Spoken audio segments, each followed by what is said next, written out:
Na aula de hoje nós vamos estudar a patrística e nós vamos fazer este estudo em 5 momentos.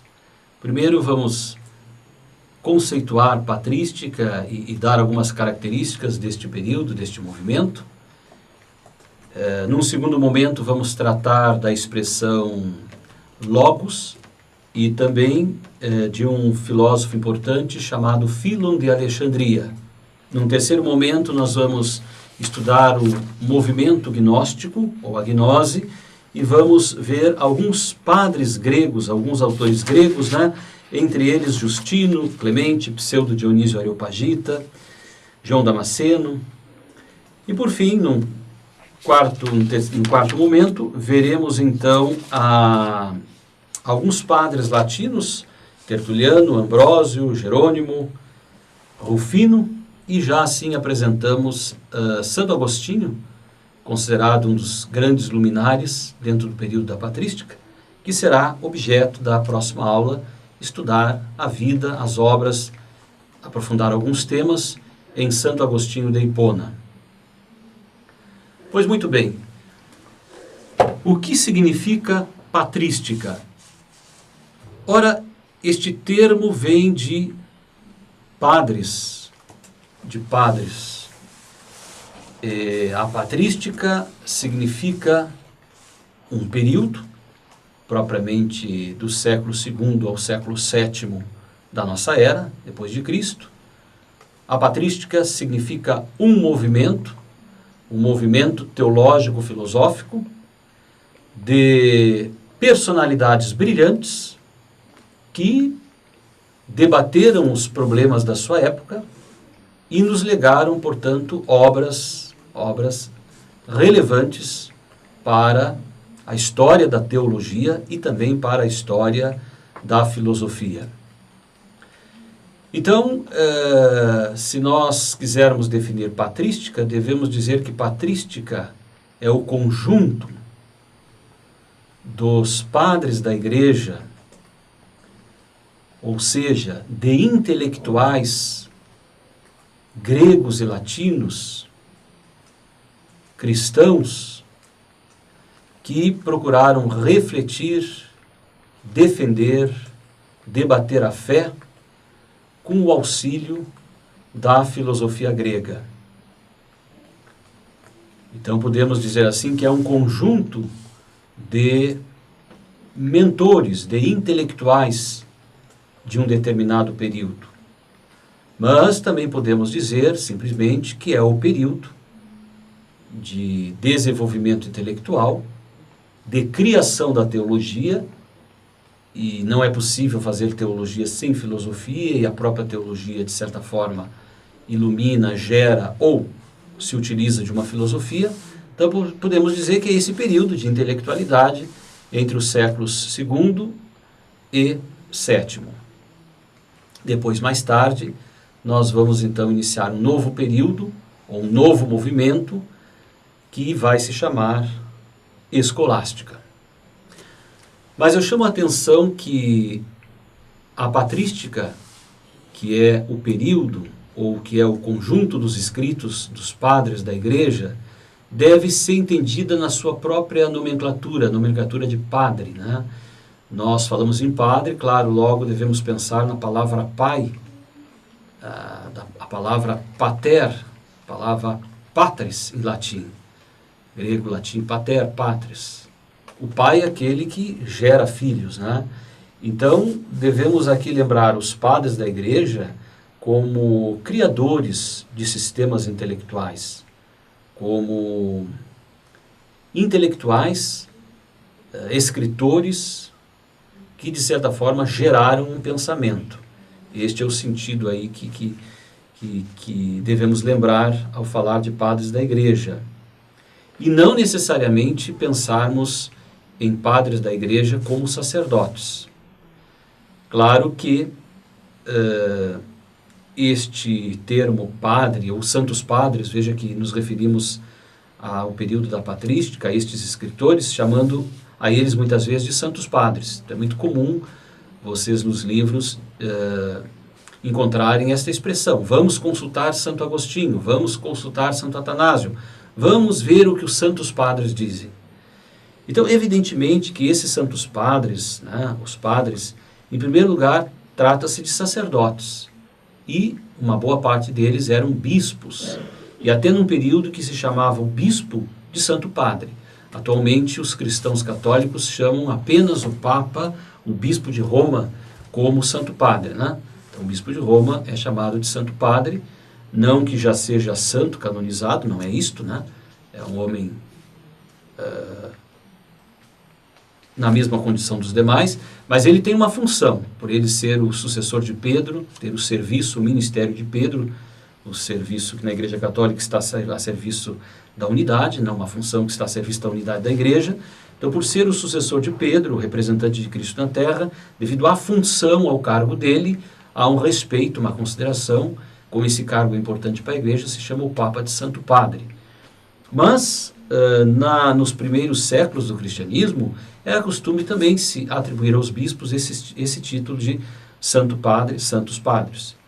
Todavia, é bom dizer aqui que nós estamos nos referindo ao período da patrística, aos padres da Igreja, no sentido de intelectuais, de uma espécie de pais, no sentido de gerar o conhecimento intelectual, pais intelectual, não no sentido pais intelectuais, mas não no sentido de que são todos sacerdotes. Evidentemente que a maioria deles são sacerdotes, simplesmente padres, né, diáconos e muitos deles bispos. O Santo Agostinho é bispo, né? O São Jerônimo se torna até cardeal, o Santo Irineu é bispo, mas Orígenes não é sacerdote, não é bispo, não é padre, né? Tertuliano também não é sacerdote, não é bispo, não é padre. Então nós temos alguns entre eles que são leigos, não são sacerdotes, não são bispos, mas também a eles nós atribuímos esse título de padre da Igreja, eles estão dentro do período da patrística.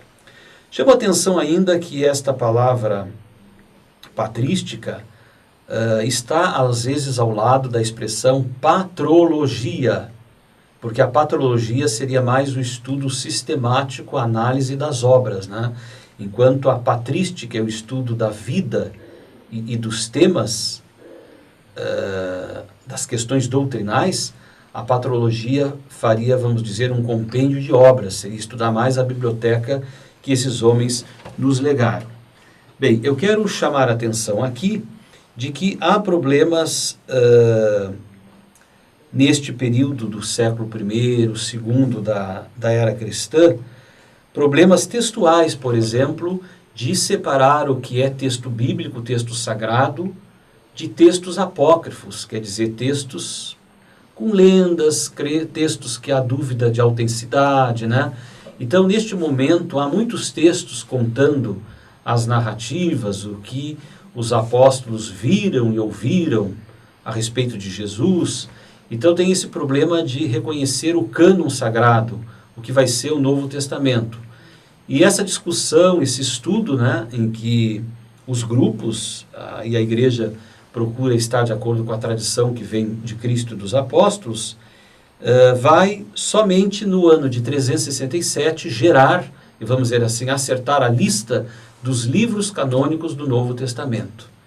Então aqui fica claro que surge primeiro a Igreja de Cristo, a Igreja com Pedro, com os apóstolos, e só mais tarde é que se terá mesmo, esses livros compõem o Novo Testamento.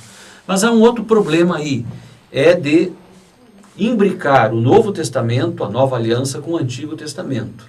Porque parece que o Antigo Testamento é mais severo, aparece mais a ideia de um Deus de justiça, e o Novo Testamento um Deus do amor, da misericórdia, devemos venerar, devemos aceitar o Antigo Testamento, e há um momento de discussão, de dúvida, mas a afirmação dos apóstolos, dos sucessores dos apóstolos, a Igreja primitiva, é de que, sim, temos que aceitar e venerar o Antigo Testamento e o Novo Testamento, até porque Cristo sempre cumpre o Antigo Testamento, cita o Antigo Testamento com respeito, com autoridade, cumpre o Antigo Testamento e chega até a dizer, Cristo diz, olha, não penseis que vim revogar a lei e os profetas, não vim revogá-los, mas dar-lhes pleno cumprimento, porque em verdade vos digo que até que passem o céu e a terra não será omitido nenhum só i, uma só vírgula da lei, sem que tudo seja realizado. Aquele, portanto, que violar um só destes menores mandamentos, ensinar os homens a fazerem o mesmo,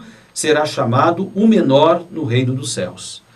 Então, a dúvida aqui foi sanada, foi resolvida, porque fica claro que é palavra, é ordem de Jesus Cristo, né, que se aceite o Antigo Testamento. Evidentemente que o Novo Testamento, Cristo, considerado a plenitude da revelação, né, quer dizer, se alguém ainda tem dúvida quem é Deus, qual é o caminho para Deus, Cristo deixa claro que ele é o Verbo encarnado, o Deus feito carne, ele é o caminho, a verdade e a vida, ninguém vem ao Pai senão por mim, diz ele, né?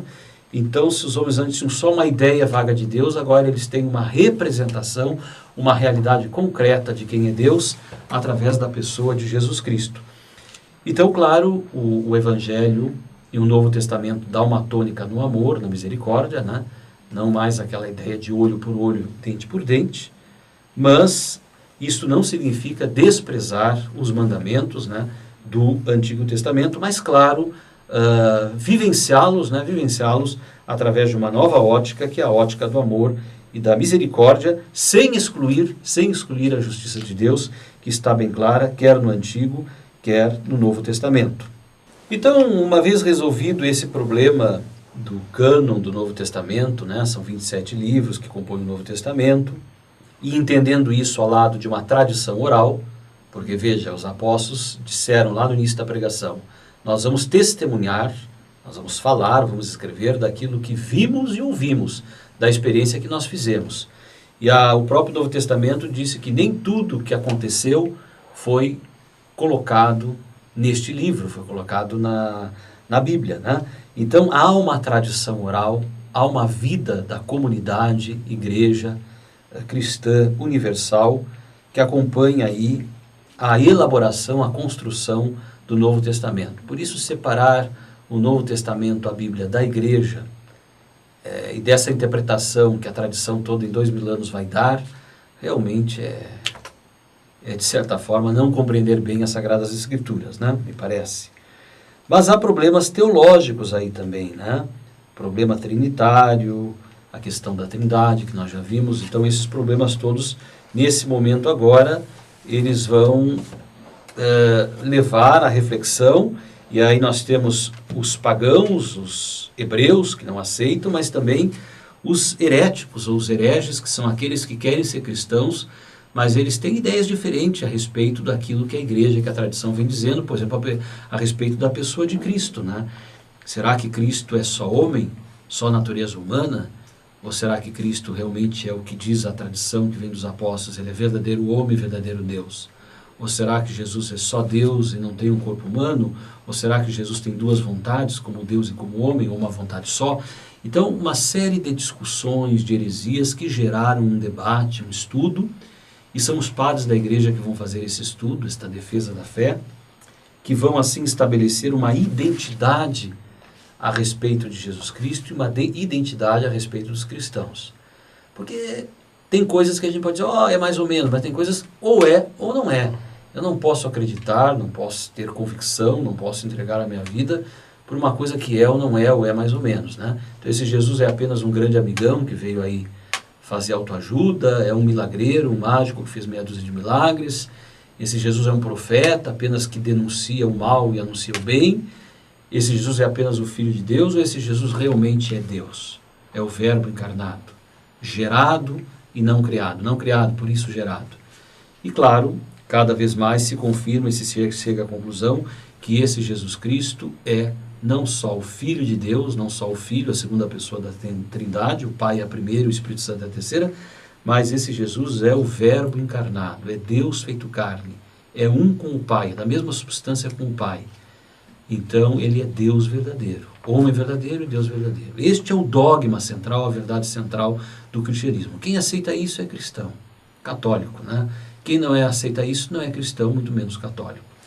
E isto vai ser resolvido, sobretudo, nos concílios, famosos concílios de Nicéia, concílios de Constantinopla, né? 325, 381, concílio de Éfeso, 431. Aqui eu tenho uma lista dos concílios, dos papas que presidiram os concílios, imperadores que tiveram junto, e, por exemplo, também o nome das heresias, né, ou dos erros que o concílio, depois de estudar, queria, vamos dizer, condenar. Só para vocês verem, o primeiro concílio teria acontecido pelos anos 50 em Jerusalém com os apóstolos. No lugar do Judas já estava Matias, com os apóstolos. E há uma discussão ali, naquele tempo, sobre Paulo e Pedro, sobre a questão de seguir a tradição ou não. Vejam que até hoje no Ocidente, né, a maioria dos homens não é circuncisado no 8º dia de nascimento. No Ocidente, alguns fazem a operação de fimose, a circuncisão, por uma necessidade, anos mais tarde, como criança ou como adulto. A maioria dos homens não é circuncisado, né? Então, mas no Oriente, os judeus e os muçulmanos são circuncisados, né? Isso faz parte de um rito inicial da sua fé. Mas devido a essa discussão de Pedro e Paulo, São Pedro achava que havia necessidade de tornar-se judeu, como foi Cristo, depois o batismo cristão, mas Paulo disse não, vão ser batizados na graça de Cristo, na liberdade de Cristo, eles não precisam cumprir esse ritual da lei judaica, e passou a ser esse o costume na igreja cristã. Meus amigos, então, nós estamos aí no tempo também das perseguições, não é? Das perseguições. Portanto, não era fácil ser cristão nesse momento, né? Dizer, olha, eu sou cristão, fazer opção por uma vida cristã, não participar daqueles costumes, dos bacanais lá dos romanos, na ilha de Nero, tudo aquilo, né? Era um problema. Os cristãos não aceitavam o politeísmo, defendiam a ideia de um só Deus. E no meio dessas perseguições, muito sangue se derramou. Se condenava os cristãos, às vezes até familiares, uns se convertiam, outros não, e morreram muitos cristãos. A gente não deve exagerar nos números, né? Certamente não morreram 100 milhões, como às vezes se diz, mas é possível que tenha morrido aí 100 mil cristãos. Então, não se deve exagerar nos números, mas nem desconsiderar o grande derramamento de sangue pela fé em Cristo, por optar pelo cristianismo, pela confiança na vida eterna, que aconteceu neste momento. E aí nós temos muitas personalidades interessantes, e eu vou ler neste momento para vocês um pedaço da carta de Santo Inácio. Santo Inácio, né, um cristão e também considerado um padre da igreja, que escreve uma carta aos romanos, assim como São Paulo mandava carta às comunidades, ele manda uma carta aos romanos, falando da fé, falando da igreja. Já há aqui um reconhecimento, né, de que a igreja que está em Roma é a igreja que preside todas as igrejas, portanto essa ideia da igreja que tem sua unidade em Roma, mas ele não teme o martírio, ele não tem medo de derramar o seu sangue e defender a sua fé em Cristo. E numa longa carta eu vou ler apenas um trechinho para vocês verem a fé, a fortaleza desse homem, né, diante da morte, mas ele não se sente derrotado. Vejam o que diz, então, esse autor, Santo Inácio de Antioquia, que teria morrido no ano 110, né, diante de uma terrível perseguição. Diz o seguinte: escrevo a todas as igrejas e informo-lhes que morro livremente por Deus, se contudo não me impedirdes disso. Então, meus amigos, ele poderia negar a fé e não sofrer a morte, não sofrer o martírio, mas ele diz, não, a fé ninguém vai me tirar. Isso é um direito, a liberdade de consciência que eles estão a defender naquele momento ali, em que o Império Romano não respeitava a individualidade e a liberdade de consciência. Vocês vejam que o cristianismo é um grito de pedido à liberdade de consciência e à liberdade individual. Vejam que importante isso, né? Então ele diz, olha, escrevo a todas as igrejas, informo-lhes que morro livremente por Deus, se contudo não me impedirdes disso. Rogo-vos, não tenhais para comigo uma benevolência inoportuna. Deixai-me ser pasto das feras, pelas quais chegarei a Deus. Olha, deixai-me ser pasto das feras, né? As feras vão fazer de mim um pasto, uma comida. Os leões, né? Sou o trigo de Deus, moído pelos dentes das feras, para tornar-me o pão puro de Cristo. Acariciai antes as feras, para que venham a ser o meu túmulo e nada rejeitem do meu corpo. Assim, depois de morto, não serei pesado a ninguém. Então, quando o mundo não puder mais ver meu corpo, serei verdadeiramente discípulo de Cristo. Na medida em que meu corpo está sendo triturado, consumido, né? O meu espírito, minha alma está sendo de Cristo. Estou me aproximando dele.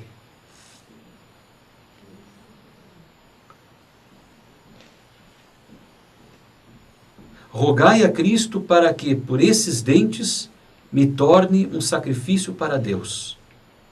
Vejam, rogai a Cristo para que, por esses dentes das feras, dos leões, me torne um sacrifício para Deus.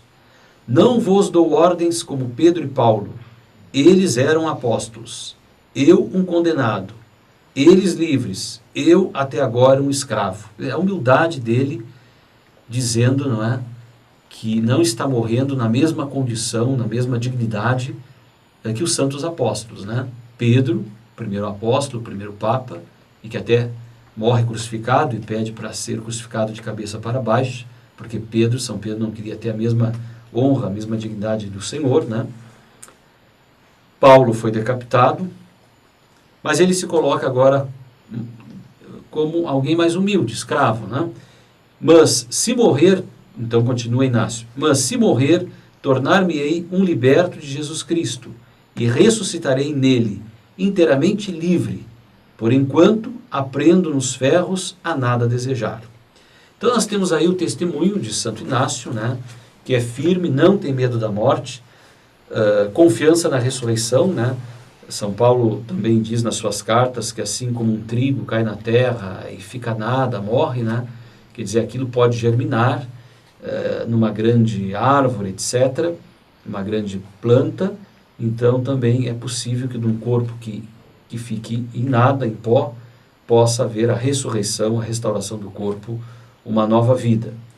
Claro que nem todos os cristãos tiveram essa coragem que teve Santo Inácio, né, e tiveram que negar a sua fé, mas foi grande o número, alguns até, claro, gritavam, tinham dores, mas foi grande o número que não temeu a morte. E Tertuliano disse, o sangue dos mártires é semente de novos cristãos. Eles podem matar os cristãos, mas quanto mais eles matam, mais cristãos haverá no mundo. O sangue dos mártires é semente de novos cristãos, dizia Tertuliano. Então, claro que nós temos esse período de novas posições, né? Vocês vejam que é uma tradição no mundo grego, lá na polis de Aristóteles, a política de Aristóteles, vai considerar que a polis é a comunidade mais perfeita e que a polis tem fim em si mesmo, né? Quer dizer, nós temos que fazer de tudo para realizar a polis e assim nos realizaremos. O Império Romano também é esta visão, né? Roma declara que o fim do homem é a glória humana na construção de uma perfeita polis. Quer dizer, o fim do homem, o principal na vida do homem, é a glória humana na construção, na realização de uma perfeita polis. Portanto, para o Império Romano, o fim último está no próprio Império. Os cristãos pensam diferente, até em relação à política, em relação à cidade. É próprio do judaísmo e do cristianismo essa ideia de que o fim último não é a polis, não é o reino, não é a Tívitas, né? Evidentemente que é muito importante, o cristão deve, em primeiro lugar, ser um bom cidadão. Ele tem obrigação moral de colaborar para uma boa polis, para uma boa Tívitas, uma boa cidade, para um estado em que as coisas funcionem bem, em que haja justiça, etc. Isso deve ser a luta, o empenho dele. Mas o fim último do cristão não é a polis. É a vida eterna, é a visão beatífica, é ver a Deus após a morte, é o próprio Deus. Né? Então, este é o fim último. A polis está a serviço disso e não a polis um fim em si mesmo. Então, claro que cada um pode ter os fins que quiserem, cada um pode ter o fim último que quiser, né? Mas toda pessoa tem um fim último. Toda pessoa, todo povo, todo grupo sempre tem um fim último, um objetivo, né? Seria até idiota alguém dizer, não, eu não tenho um fim último nenhum, não tenho um objetivo. Bom, então você compra um carro para quê? Você come para quê? Você faz um curso para quê? Você trabalha para quê? E você tem um norte, você tem um fim último, né? Então cada um tem o seu fim último, às vezes muda o seu fim último. Agora, os cristãos têm um fim último, que realmente esse é o fim último, no que é a vida eterna, a beatitude, o próprio Deus. Tá? Este é o fim último. Então aí está um dos contrastes aí com as novas culturas, e tudo isso aos poucos vai se propagando, né? A ponto que os cristãos que têm essa ideia de que vivemos na Terra para quê? Vivemos na Terra para conhecer, amar, servir a Deus e assim salvar a nossa alma. Então, se perguntassem aos padres da Igreja dos Cristãos, para que vivemos na Terra?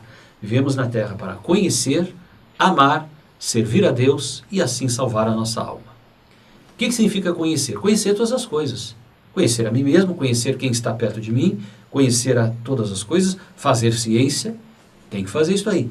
Mas também conhecer as coisas mais elevadas, como dizia Aristóteles. Se existem as substâncias suprassensíveis e incorruptíveis, né? Também devemos conhecer. Então, conhecer o próprio Deus. Amar todas as coisas e, claro, também amar a Deus. Por isso, o primeiro mandamento, amar a Deus sobre todas as coisas.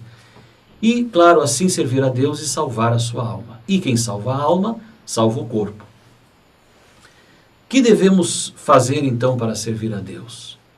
Aí vão dizer os padres. Em primeiro lugar, crer no que Deus ensinou.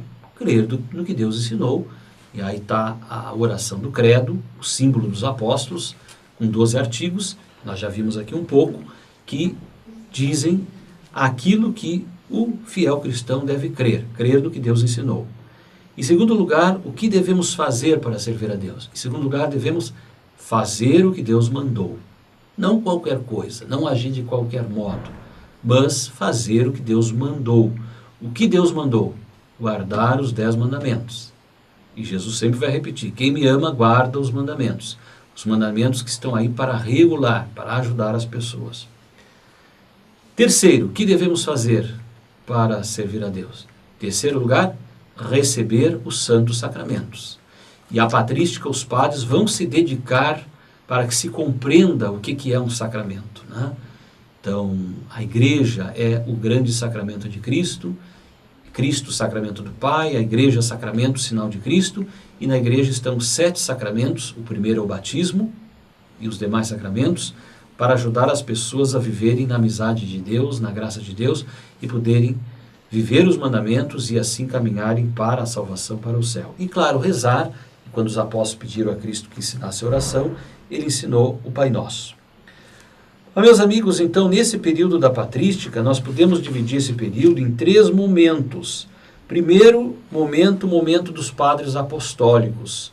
São aqueles que conheceram os apóstolos, que tiveram contato direto com os apóstolos, e esses tiveram, sobretudo, preocupação e interesse com a moralidade. Quer dizer, não seguir qualquer costume, qualquer coisa, mas seguir os costumes do Evangelho. Então, os padres apostólicos. Primeiro século, início do segundo século. Depois, no segundo século, nós vamos ter os padres apologistas.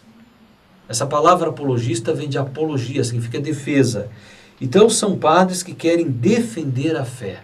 Defender a fé e dizerem que a fé não é algo estúpido, né?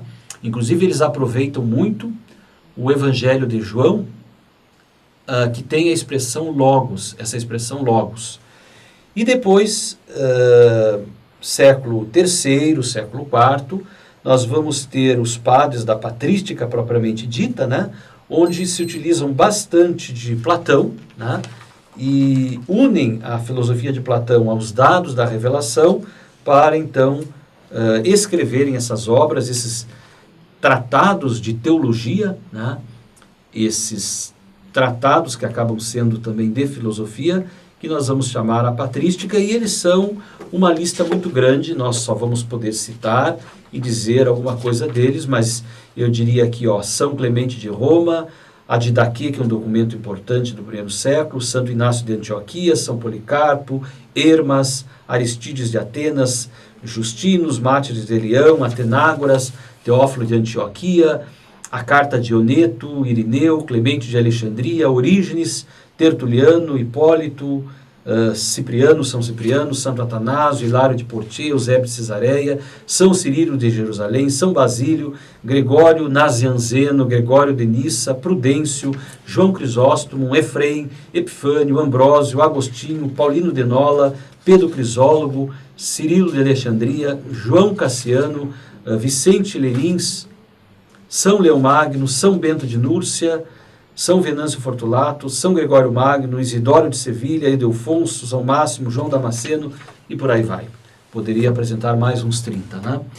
Aqui foi citado, por exemplo, Bento de Núrcia. Bento de Núrcia é o fundador dos beneditinos, que vai ser um grande movimento, né, de monges, e São Bento escreve uma regra, juntamente com sua irmã escolástica, por isso que eu coloquei ali no programa Bento de Núrcia e Escolástica, porque os dois irmãos, Bento e Escolástica, são duas pessoas maravilhosas, muito inteligentes, muito santos, muito coerentes, e eles vão fundar essas duas grandes ordens, os beneditinos e o ramo masculino, e o ramo feminino, as irmãs beneditinas. E estas ordens, esta ordem, a ordem beneditina e a regra de São Bento, vai servir de fundamento para todas as ordens e congregações que advirão depois da Idade Média, inclusive até os dias de hoje. E os beneditinos fizeram muito pela cultura ocidental, inclusive pela Europa, né? As construções, as artes, a conservação das bibliotecas, a reprodução, os comentários, as traduções, regularam até as nossas fazendas, a questão da economia, os nossos hábitos alimentares, de fazer refeições reguladas. Então, sem dúvida, o Ocidente deve bastante aos beneditinos. Quando nós assistimos um filme como O Nome da Rosa, a gente vê ali alguns crimes, algumas coisas horrorosas, mas o filme mostra também a vida de mosteiro e o grande trabalho da ordem beneditina. E deve-se fazer justiça, né, que os beneditinos foram muito mais do que aquele filme. Claro que certamente algumas coisas desagradáveis aconteceram, mas não pensem os senhores e as senhoras que os beneditinos foram o que o filme apresenta, né? Eles tiveram um aspecto muito mais positivo de construção da cultura, de trabalho dedicado à educação e de santidade de vida, de coerência de vida, né, do que ali o filme, que filme é filme, né, quer nos mostrar. Eu também queria citar que, por exemplo, nós temos entre os mártires cristãos muitos leigos conhecidos entre nós, santos conhecidos, citados até na missa, né, mas uma santa, assim, uma expressão, uma mulher que é considerada até padroeira dos estudantes é Catarina de Alexandria. Então, Santa Catarina de Alexandria foi uma jovem corajosa que enfrentou 60 filósofos, 60 homens, até muitos idosos, né? E ela enfrentou, dialogando, debatendo e defendendo teses, né, em relação ao cristianismo. E, claro, por ser cristã, foi martirizada. Fica esse registro dessa mulher importante, padroeira, patrona dos estudantes, Catarina de Alexandria. Meus amigos, então, a expressão logos é uma expressão muito importante, né? Porque o logos, ele é retirado da palavra da Bíblia, provavelmente deduzido do texto bíblico, onde em grego logos, né, significa o próprio Deus, e a palavra logos significa uma palavra criadora, né? Logos é sabedoria. Então nós temos aí o Evangelho de São João, que inicia dizendo o seguinte: no princípio era o logos, que nós traduzimos por verbo em latim, né? No princípio era o verbo, e o verbo estava com Deus, e o verbo era Deus. No princípio ele estava com Deus, tudo foi feito por meio dele, e sem ele nada foi feito de tudo que existe. Nele estava a vida, e a luz era a luz dos homens, e a luz brilha nas trevas, mas as trevas não aprenderam. Ele estava no mundo, e o mundo foi feito por meio dele, mas o mundo não o conheceu. Veio para o que eram os seus, e os seus não o receberam. Mas aos que o receberam, deu o poder de se tornarem filhos de Deus. Os que creem em seu nome, que não nasceram do sangue, nem da vontade da carne, nem da vontade do homem, mas da vontade de Deus. E o Verbo se fez carne e habitou entre nós. E nós vimos a sua glória, como a glória do unigênito do Pai, cheio de graça e de verdade. Porque a lei foi dada por meio de Moisés. A graça e a verdade nos vieram por Jesus Cristo. Ninguém jamais viu a Deus. O Filho unigênito que está voltado para o seio do Pai, este o deu a conhecer. Então, nós temos aqui o prólogo, ou seja, o início do Evangelho de São João, o quarto Evangelho, em que é explorado essa expressão logos, que traduzimos por verbo, né? E aqui essa expressão, então, significa a sabedoria de Deus, a ação de Deus, a palavra de Deus. E aqui, no caso, é dito que esta palavra, esta sabedoria de Deus, que fez todas as coisas. E lá pelas tantas, o verbo se fez carne, claro, se chama Jesus, e vem morar entre nós. Este verbo é a luz dos homens, é o verdadeiro conhecimento, a verdadeira vida, e as trevas não o reconheceram, os homens não o conheceram, né? De tal forma que este é um evangelho muito significativo, ele é uma espécie de resumo do cristianismo, porque aí está a verdade principal do cristianismo. Olha, Deus em Cristo é a luz do mundo, é a verdade, é a vida, é o caminho. Sem Ele não podemos ser cristãos, sem Ele não podemos ter vida plena, sem Ele não podemos estar na verdade. Cristo vai dizer, sem mim nada podeis fazer.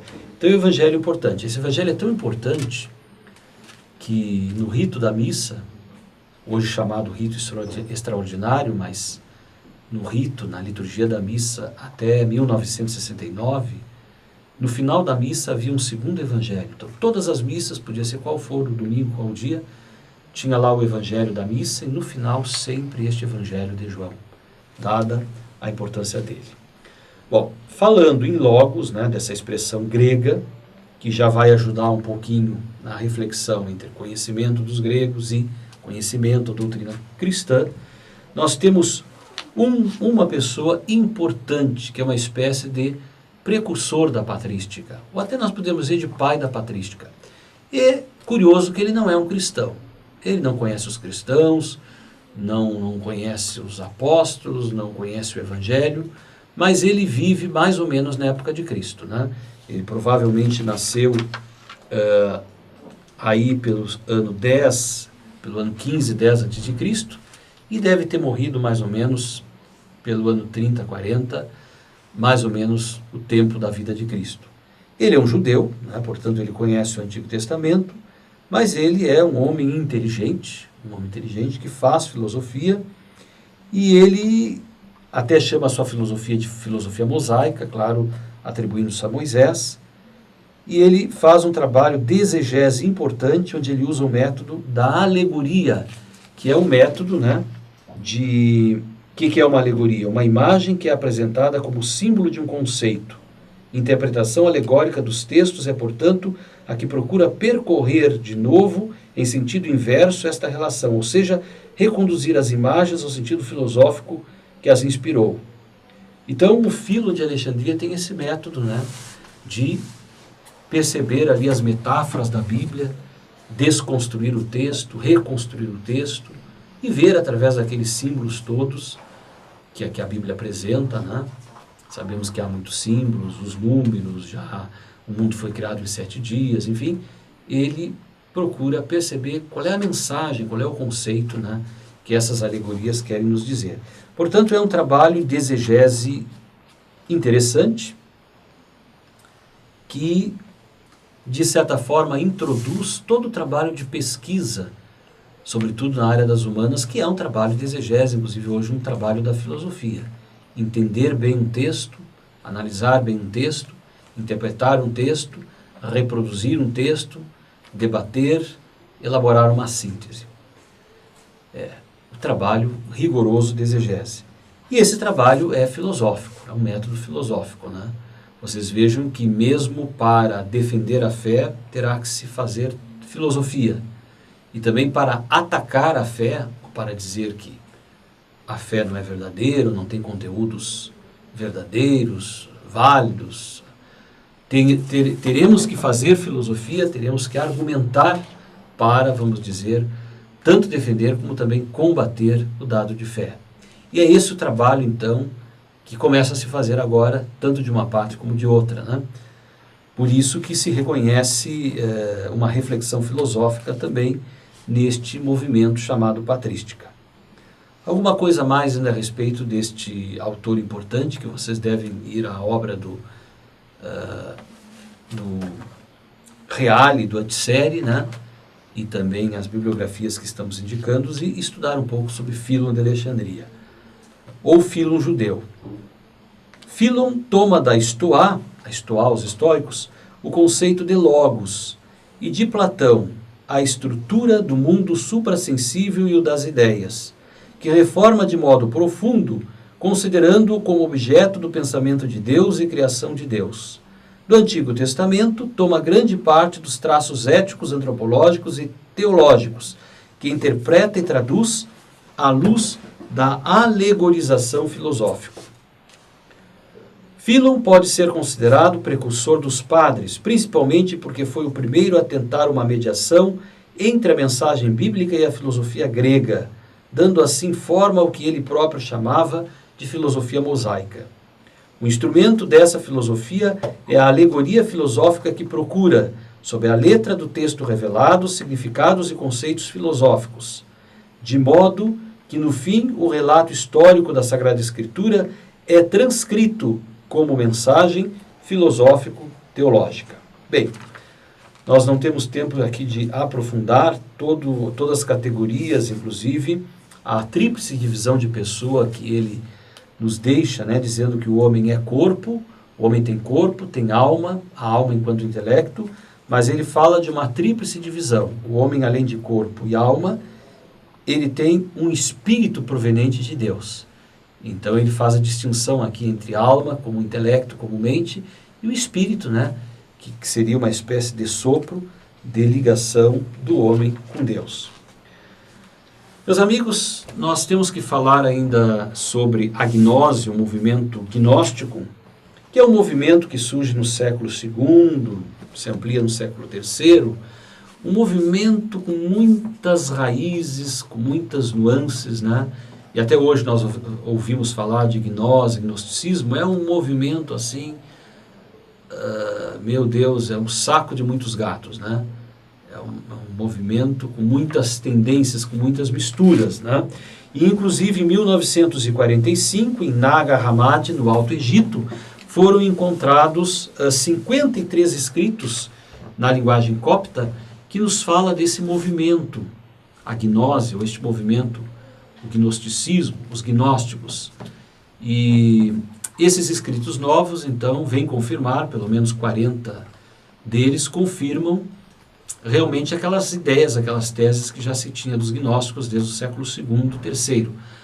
Agora, para que se pudesse trazer a lume esses escritos em copta encontrados no Egito em 1945, foi uma luta de interesses, né, e de, vamos dizer,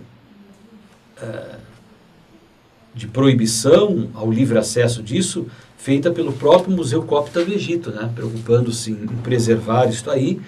Foi somente em 1972 e 77 que os estudos e esses registros encontrados, esses textos foram publicados.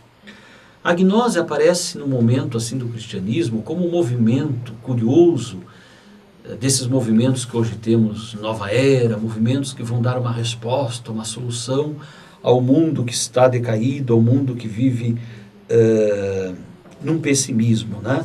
Então eles querem responder às perguntas: quem éramos e o que nos tornamos? Onde estávamos e onde fomos lançados? Aonde desejamos ir e de onde fomos resgatados? O que é o nascimento? O que é o verdadeiro renascimento? E eles, claro, conhecem o cristianismo, se acham cristãos, mas misturam o cristianismo com outras doutrinas, outras seitas, e logo são identificados pelos cristãos como heréticos, né? Então a gnose também tem suas heresias. Mas a palavra gnose significa, sobretudo, conhecimento e designa a iluminação particular que algumas correntes religioso-filosóficas consideravam possuir e que codificavam em determinadas fórmulas, imagens ou conceitos. Os principais conceitos dos gnósticos eram os seguintes: o conhecimento gnóstico se refere a Deus e a salvação ultraterrena. Apresenta-se como doutrina secreta revelada por Cristo a poucos discípulos e transcritas nos evangelhos sinóticos. Vejam que aqui já tem um problema, porque a doutrina de Cristo ela não é secreta. foi revelada nos evangelhos, depois o catecismo da igreja, nunca foi secreto. Em todos os tempos, qualquer um pode muito bem ler e saber o que a Igreja Católica ensina ou não ensina, né? Então já começa aí, uma seita transcritos secretamente. Segundo, a concepção do mundo dos gnósticos é pessimista e a expressão da humanidade angustiada. Terceiro, os homens conforme a gnose são divididos em 3 tipos: os pneumáticos, que chegarão ao verdadeiro conhecimento e se salvarão, os íricos, destinados à perseguição, e os psíquicos, abertos a uma ou outra destinação. Os psíquicos ainda poderão valer ou não, né? O mundo foi criado por um demiurgo mau, o Deus do Antigo Testamento, e resgatado por um Deus bom, Cristo. Vejam que eles fazem uma dicotomia entre Antigo e Novo, que já os cristãos não aceitavam. A derivação da realidade cósmica inteligível a partir da unidade primordial explica-se por via alegórica com a separação de casais de seres eternos, chamados eons, em uma ordem bastante complicada e por vezes fruto de fantasia. Então realmente os gnósticos querem, e se torna moda, ele logo se espalham, eles querem dar uma resposta ao pessimismo do mundo, né? E fazem aí uma mistura de doutrinas, cristianismo com outras doutrinas. É isso que vai caracterizar o gnosticismo. Nós vamos agora ver alguns nomes importantes que cabe depois vocês aprofundarem, segundo a bibliografia que temos, né? Alguns padres são considerados doutores, depois com o tempo, né?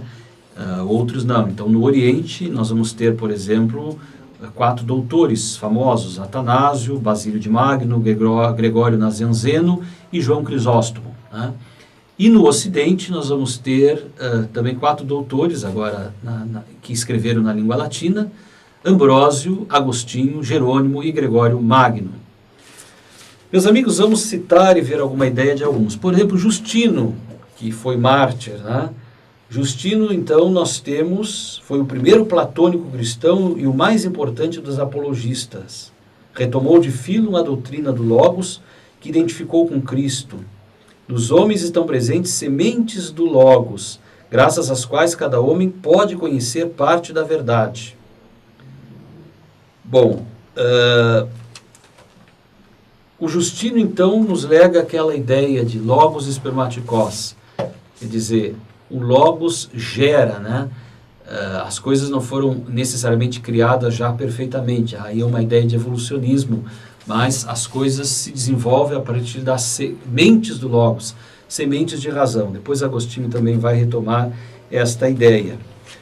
A Justino se atribuiu durante muito tempo uma carta entre as obras que ele escreveu.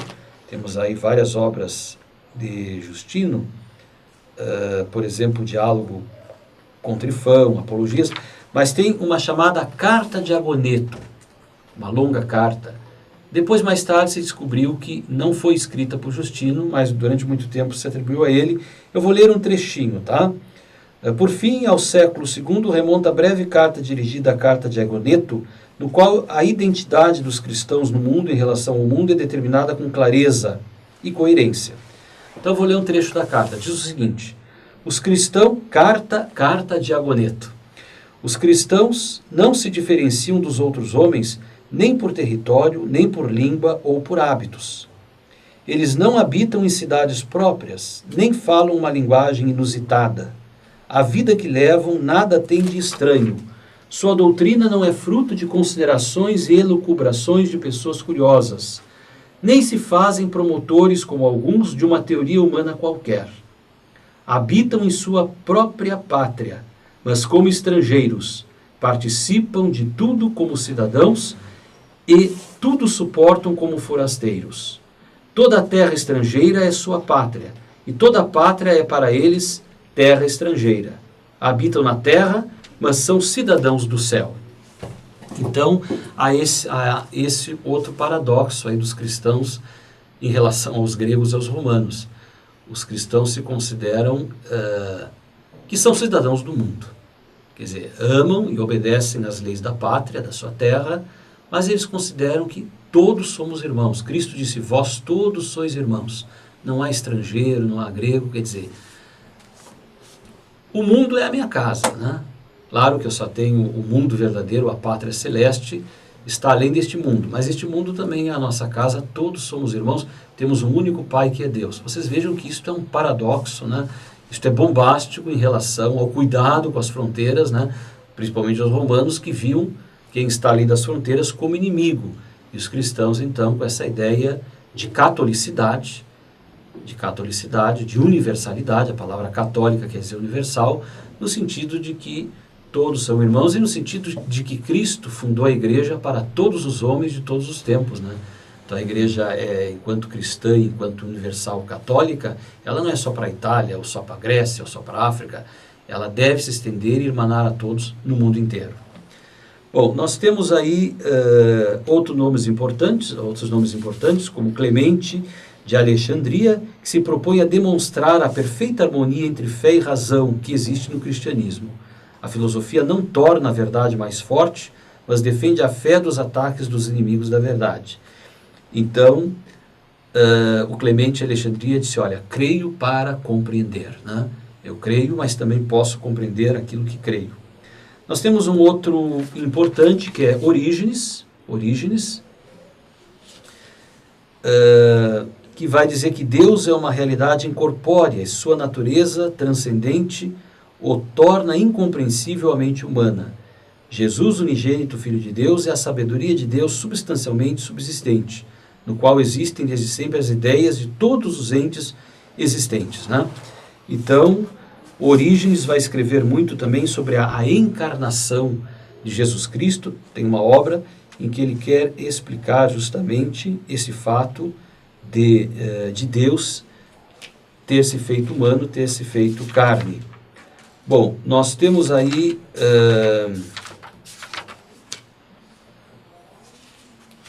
após o decreto de Constantino, em 313, o Edito de Milão, uma liberdade religiosa, né? Então já todo aquele movimento, né, de uma vida cristã, onde o martírio é o heroísmo, agora vai sendo substituído por uma religião que tem espaço, mas vai que defender a sua fé. E aí nós temos, por exemplo, um elemento que vale a pena ser citado aqui, Pseudo-Dionísio Areopagita.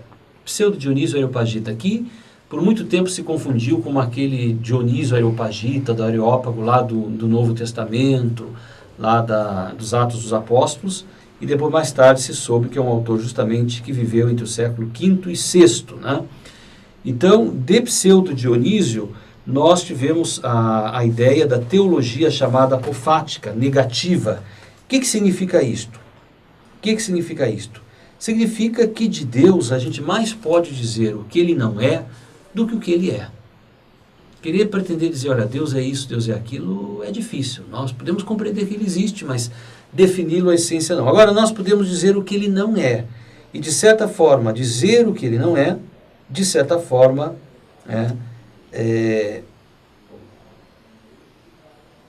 poder, de certa forma, poder saber, perceber o que ele é, né?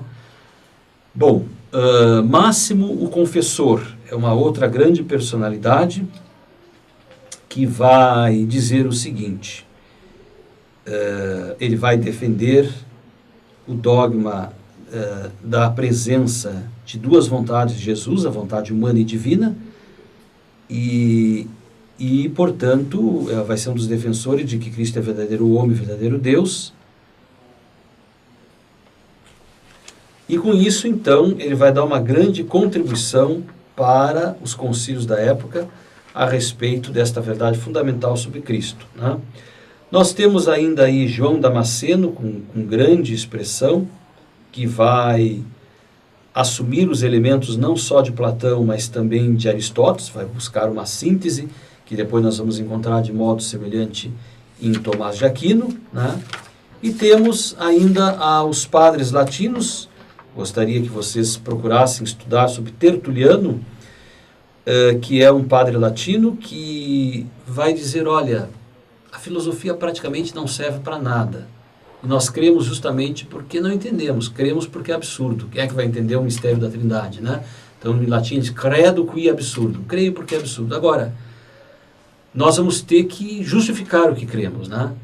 Então ele é alguém que, mesmo não confiando na filosofia, vamos dizer, ele acaba sendo um grande teólogo e também um grande filósofo.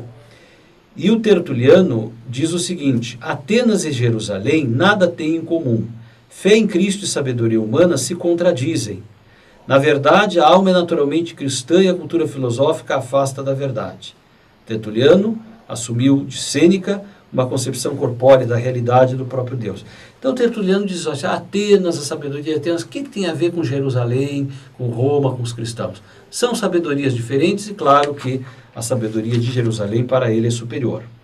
Nós ainda temos Ambrósio, uma figura importantíssima, um homem inteligente, que é um oficial público, um homem público, né? E depois pela sua inteligência é escolhido como bispo, torna-se cristão e torna-se o grande bispo Ambrósio, né? Escreve importantes obras, grande pregador, bispo de Milão, e que vai influenciar na vida, na conversão e nos escritos de Agostinho. E por fim encerramos citando tradutores importantes deste período da patrística, que foi Rufino e também Jerônimo, o grande São Jerônimo, né? Aquele santo que aparece sempre com o leão do deserto, que a pedido do Papa Dámaso, foi secretário do Papa Dámaso, e traduziu toda a Bíblia, do grego, do hebraico, do grego para o latim. Esse grande homem, juntamente com Rufino, né, que nos legaram um trabalho importantíssimo de tradução e também de tradição dos comentários onde eles retomavam os 5 primeiros séculos, né, e ofereceram, vamos dizer, um fundamento, uma sedimentação para os séculos posteriores. Então aqui, às portas do século V, né, nós encerramos, mas voltaremos com este estudo sobre a patrística, quando na próxima aula veremos, entre alguns mais padres da igreja, veremos o grande Agostinho de Tagaste, ou, se quiserem, Agostinho de Hipona.